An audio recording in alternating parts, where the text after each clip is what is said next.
रजनी और रजनी की माँ सूर्यलता दोनों ही एक छोटे से गांव जमुनानगर में रहते थे। रजनी के पिता विश्वासनाथ की मृत्यु ज्यादा शराब पीने के कारण हो गई थी। रजनी की एक छोटी बहन भी थी जिसका नाम छुटकी था। सूर्यलता ने झाड़ू पोछा कर कर और बर्तन मांज कर उन दोनों की परवरिश की थी। उसने रजनी का नाम एक सरकारी स्कूल में लिखवा दिया जहां वह पढ़कर अपने सपने पूरे कर सके। रजनी एक बहुत होनहार लड़की थी। उसने हमेशा से यही सोच रखा था कि जब वह पढ़ लिख जाएगी तो अपनी माँ की मदद करेगी। पर सूर्यलता के सपने तो कुछ और ही थे। वह हमेशा से चाहती थी कि रजनी की शादी एक बहुत ही ऊंचे घर में हो। अवनी के स्कूल में एक अमित नाम का टीचर था जो उसे मन ही मन पसंद करता था। एक दिन मौका ढूंढकर उसने रजनी से कहा, रजनी, मैं तुमसे कुछ बात कहना चाहता हूँ। हाँ सर, कहिए, क्या बात करनी है? अमित ने उसे अपने दिल की सारी बात कह डाली। मैं आज ही तुम्हारे घर आकर तुम्हारी माँ से बात करना चाहता हूँ हमारी शादी के बारे में। पर मुझे लगता है ये सब बहुत जल्दबाजी में हो रहा है। देखो रजनी, मैं तुम्हें खोना नहीं चाहता। अगर तुम राजी हो तो मैं आज ही अपने पापा को तुम्हारे घर लेकर आता हूँ। अमित एक बहुत ही रईस और अमीर खानदान का वारिस था। शाम होते ही वह अपने पिता को लेकर रजनी के घर पहुँचता है कि बड़ी सी मर्सिडीज कार जब एक झोपड़ी के सामने आकर लगती है तो सारे पड़ोसी बातें बनाने लगते हैं। हाय राम, ये इतनी बड़ी मर्सिडीज यहाँ इस झोपड़े में क्या कर रही है? लगता है किसी बड़े लड़के को फंसाया है। क्या इस घर में शादी करेगा तू? अरे तू पागल हो गया है? ये घर है कि कबाड़ खाना? ऐसे घर तो हम अपने नौकर को भी नहीं देते। अरे पिताजी, आप एक बार रजनी को देख तो लीजिए। मुझे यकीन है वो आपको जरूर पसंद आएगी। अरे तू कहता है तो देख लेता हूँ, वरना मेरा तो यहाँ जाने का जी नहीं चाह रहा। अरे प्रणाम नरेंद्र जी। वो रजनी ने मुझे बताया था कि आज अमित अपने पिता को लेकर यहाँ आने वाला है। अरे हाँ, मेरे बेटे की खुशी में ही मेरी खुशी है। शादी तो इसे ही करनी है, मुझे थोड़ी करनी है। वैसे कहाँ बैठूं? जमीन पर बैठ जाऊं? लगता तो नहीं कि आपके यहाँ कोई सोफा है। अरे आप ये कैसी बातें कर रहे हैं? आप यहाँ पर आकर इस चारपाई पे बैठ जाइए। मैं कुछ चाय पानी लेकर आती हूँ। तभी रजनी वहाँ पर आती है। तो ये है तेरी पसंद? पसंद तो ठीक है, पर थोड़ा सा बैकग्राउंड देख लिया होता तो तेरा क्या चला जाता बे? नरेंद्र मन ही मन सोचता है। सूर्यलता जी, मेरा ख्याल है कि बच्चों को हमें बात करने देना चाहिए। मुझे आपसे कुछ बात करनी है, क्या मुझे परमिशन है? अरे हाँ भाई, क्यों नहीं, आइए। सूर्यलता और नरेंद्र बाहर चले जाते हैं। मैंने तुमसे कहा था ना कि मैं अपने पिताजी को लेकर आज ही आ रहा हूँ। देखो मैं आ गया ना। हाँ अमित, पर मुझे लग रहा है ये सब बहुत जल्दी नहीं हो रहा। अभी हमें वेट करना चाहिए था। रजनी, तुम्हें कितना वेट करना है? मुझसे तो अब वेट ही नहीं हो रहा था। इतने में ही नरेंद्र और सूर्यलता दोनों ही घर के अंदर आ जाते हैं। तो चलें बेटा जी, रिश्ता पक्का समझिए। पर सूर्यलता जी, मैंने आपसे जो बात किया है आप उसे याद रखिएगा। सूर्यलता खुश होने के बजाय परेशान सी थी। माँ, आप कुछ परेशान सी दिख रही हो, कोई बात है क्या? नहीं बेटी, कोई ऐसी बात नहीं है। अब तू मुझे छोड़कर जा रही है ना, तो इसी वजह से थोड़ी सी परेशान हूँ। तभी मनोज वहां आ जाता है। मनोज रजनी का पड़ोसी था। वह भी उसे मन ही मन चाहता था, पर जिस दिन उसने इजहार करना चाहा उस दिन उसे पता चला कि रजनी की शादी तो तय हो चुकी है। उसने भरे हुए दिल से रजनी को कहा, क्या बात है रजनी, तुम तो अब शादी करके जा रही हो। हमें याद भी रखोगी या नहीं? अरे मनोज, अरे तुम तो मेरे बचपन के दोस्त हो, मैं तुम्हें कैसे भूल सकती हूँ। कुछ दिन बीत जाते हैं और फिर शादी का दिन आ जाता है।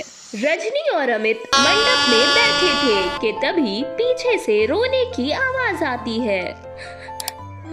भाई उतना पैसा तो नहीं हो पाया, पर मुझसे जितना बन पड़ा मैंने उतना इंतजाम कर लिया है। देखिए, मैंने आपसे जितने पैसे के बारे में बातें की है उतना ही पैसा चाहिए, न एक पैसा कम न एक पैसा ज्यादा, वरना तो इस शादी को भूल ही जाइए। सूर्यलता नरेंद्र के सामने हाथ जोड़े खड़ी थी, पर नरेंद्र को तो कोई असर ही ना हो रहा था। चल बेटा, ये शादी अब नहीं हो सकती। अपने पिता नरेंद्र की बात सुनकर अमित झट से खड़ा हो जाता है और अपने पिता के साथ चला जाता है। यह देखकर रजनी खूब रोती है। जिसने उससे प्यार का वादा किया था वह आज उसे पीठ दिखाकर जा रहा था। माँ, बेवकूफ तो मैं थी जो उसकी बातों में आ गई, सारी गलती मेरी है। हे भगवान, अब मेरी बेटी से कौन शादी करेगा? बीच मंडप में इसे छोड़कर बारात चली गई। मैं करूँगा इससे शादी। सबने पीछे मुड़कर देखा तो मनोज खड़ा था। पर अगर रजनी मुझसे शादी करना चाहती है तो? रजनी ने सर झुकाकर हामी भर दी और फिर उसी मंडप में मनोज और रजनी की शादी हो जाती है। और उधर अमित और नरेंद्र ने अपने बिजनेस में लॉस होने के कारण अपनी सारी प्रॉपर्टी खो दी। बाबा, अब तो आप खुश हो ना? आपने रजनी की गरीबी के कारण मेरी उससे शादी नहीं होने दी, और अब क्या? अब तो मुझसे भी कोई शादी नहीं करेगा। नरेंद्र को उसकी गलती का एहसास हो गया था, पर वह हाथ मलने के सिवा कुछ नहीं कर सकता था। माँ के सामने अगर एक शब्द भी कहा तो छोड़ूंगी नहीं तुम्हें, समझी? कलूटी कहीं की। पर अर्चना, तुम गलत कर रही हो। हाँ, ये तो तुम कहोगी ही ना, क्योंकि तुम तो ठहरी काली कलूटी। तुम्हें कोई भाव दे तब तो साफ साफ कहो ना। तुम्हें जलन होती है वरुण मुझे भाव देता है तो। हाँ सुन, ये पर्स लेके घर पे जा और खबरदार जो माँ को कुछ बताया कि मैं कॉलेज नहीं वरुण के साथ बाहर गई हूँ, वरना दोनों आँख निकाल कर कंचे खिलवा दूंगी। मौली डर कर जल्द से जल्द घर पहुँचती है। मौली और अर्चना सौतेली बहनें थीं। उनके पिता रामदयाल ने सावित्री से शादी की और तभी उसे एक बेटी के पिता बनने का सुख प्राप्त हुआ। सावित्री, ये तूने क्या कर दिया?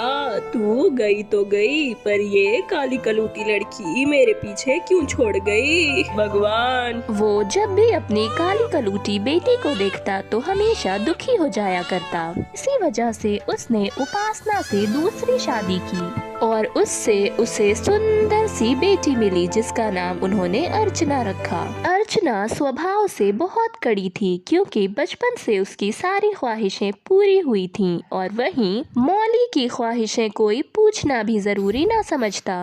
उपासना को तो जैसे मौका ही मिल गया था क्योंकि उसका पति रामदयाल अपनी बेटी मौली को मुंह भी ना लगाता। वह मौली से घर के सारे काम करवाती और उसे नौकरानी की हैसियत से बिल्कुल भी ज्यादा ना समझती।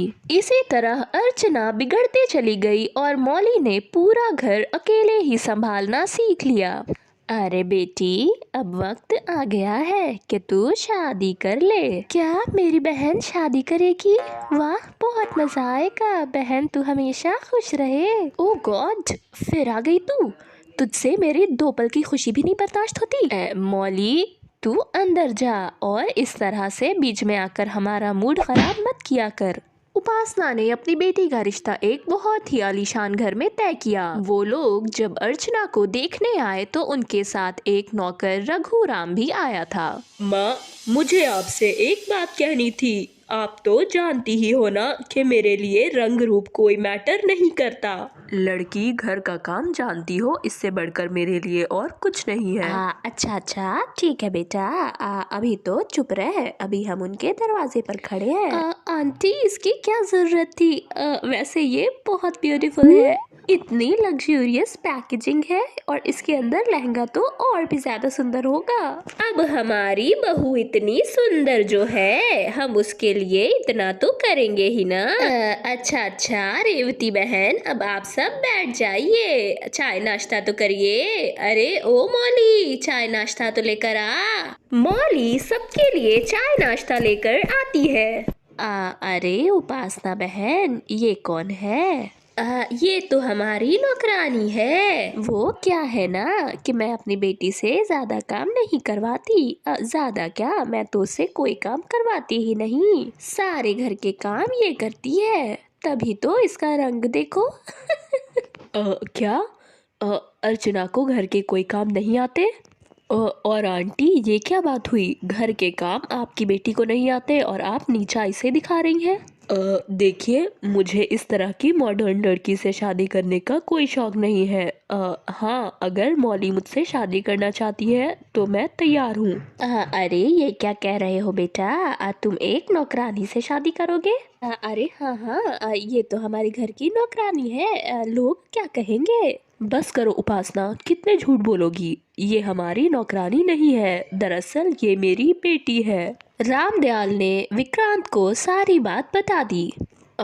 मुझे तो आप लोगों पर दया आ रही है। आप लोग इतने नीच कैसे हो सकते हैं? एक नन्ही सी लड़की पर इतना जुल्म! मैं तो भगवान का लाख लाख शुक्र अदा करता हूँ कि मुझे पहले ही ये सब कुछ पता चल गया। फिर विक्रांत मौली से कहता है, मौली, क्या तुम मुझसे शादी करना पसंद करोगी? मौली को तो कुछ समझ ही ना आ रहा था कि वो अब क्या करे, पर वो अब इस माहौल में और ना रहना चाहती थी। इसी कारण उसने इस शादी को हाँ कह दी। अगले दिन अरे माँ, ये किसके लिए है इतना खूबसूरत लहंगा? हाँ बेटा, ये उन लोगों ने मौली के लिए भेजा है। इतनी काली कलूटी लड़की पर इतना सुंदर लहंगा जचेगा भी नहीं। हाँ। ओफो, बस करो माँ, कब तक उसे काली होने के ताने देते रहोगी? वो काली है तो क्या हुआ, उसकी किस्मत तो देखो। और आप लोगों ने मुझे क्या बना दिया। कल मेरी जो बेइज्जती हुई है मैं वो कभी नहीं भूल सकती। ये सब सुनकर उपासना को एहसास हो जाता है कि उसने ही अपनी बेटी के साथ बहुत गलत किया है। उधर विक्रांत और मौली की शादी हो जाती है और इधर अर्चना से शादी करने को कोई तैयार ही ना हो रहा था और वो सारी जिंदगी कंवारी ही रह जाती है।